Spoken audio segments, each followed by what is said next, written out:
Well, a lot of talk has been done about absolute resolve. This was the operation that was undertaken by the United States military.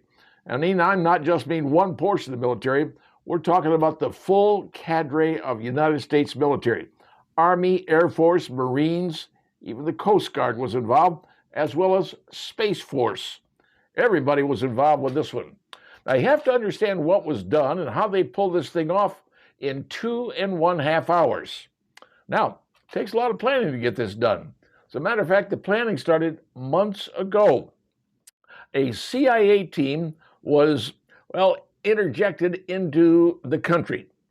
And what they did was a mission called a policy of life. What they're doing is they're looking at the lifestyle of Maduro, and they want to know everything about him, what he did, where he was. They wanted to know what kind of toothbrush he used and what kind of toothpaste he used. They literally get a complete dossier of everything this guy did, where he moved, what he did, what he ate, what his pets were, things he liked, things he didn't, everything they needed to know. That started the package going. And then the intel from that, because they were also using humans, they were using electronics, they were using so many different things to get information, they knew everything that was going on. They could look from the sky down and from the ground up. They knew everything. Now, that data they sent up to higher headquarters. And then the planning started. And this planning goes back a number of months because you got to find all the right groups to put together, all the right airplanes to put together. You got to put together a package. And that package was absolute resolve. Now, finally, they had a problem. And the problem was the weather.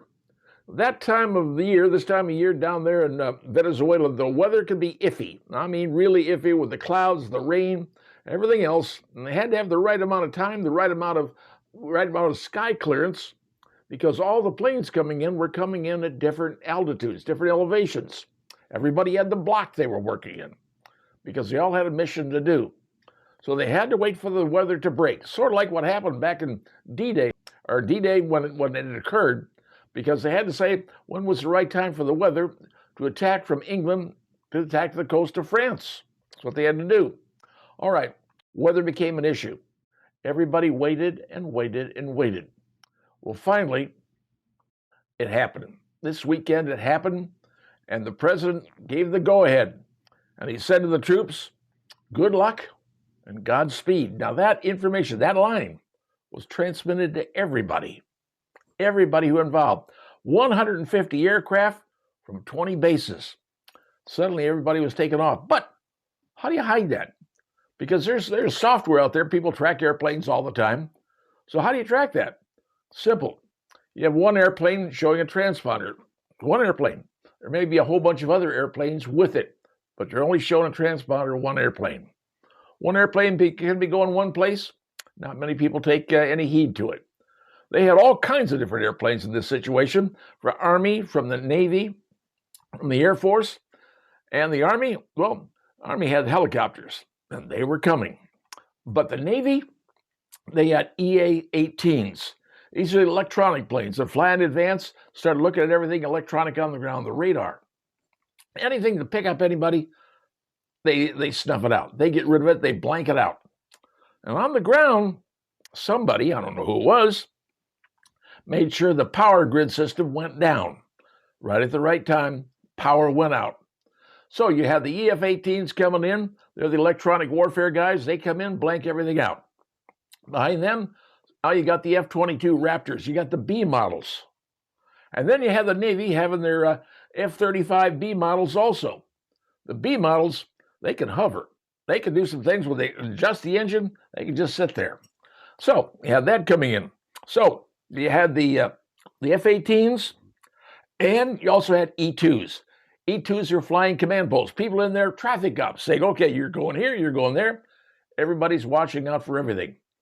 What happens is the military came in and plowed the road. That's exactly what they did. They plowed the road for the helicopters, because the helicopters came in at 100 feet AGL, low, where they couldn't be seen, flying over. They had a 10-mile trip to get from the coastline to that military base where he was, hovering. He was hiding.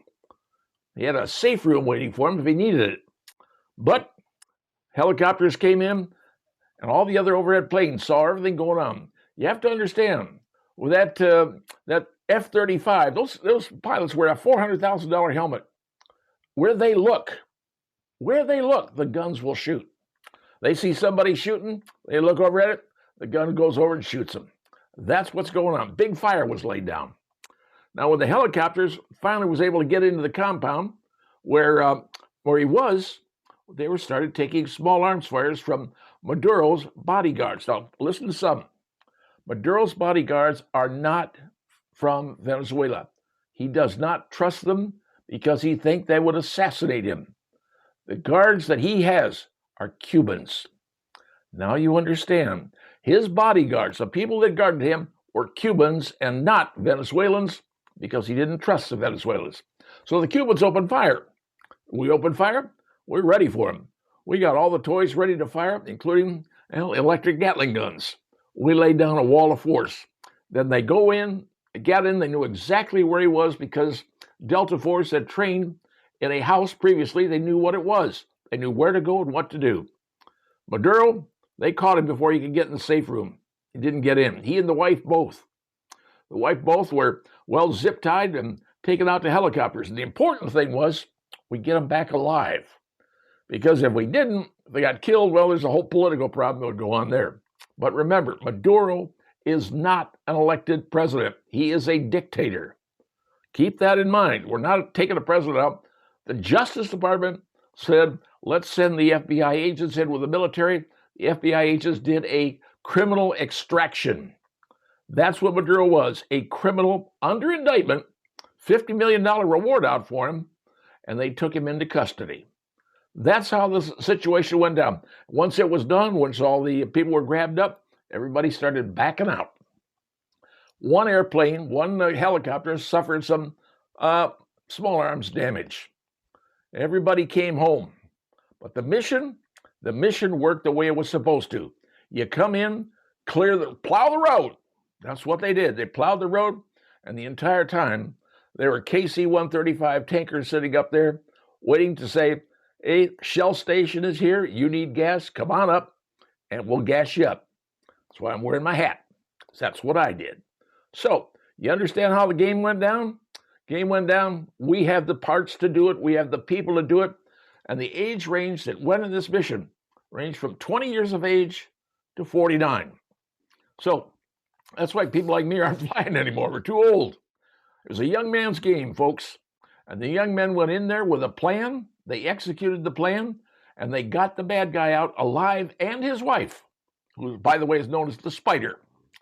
They got him out. They are now in custody, and eventually, and I'm guessing it could be a year and a half, maybe 2 years, before a trial even happens.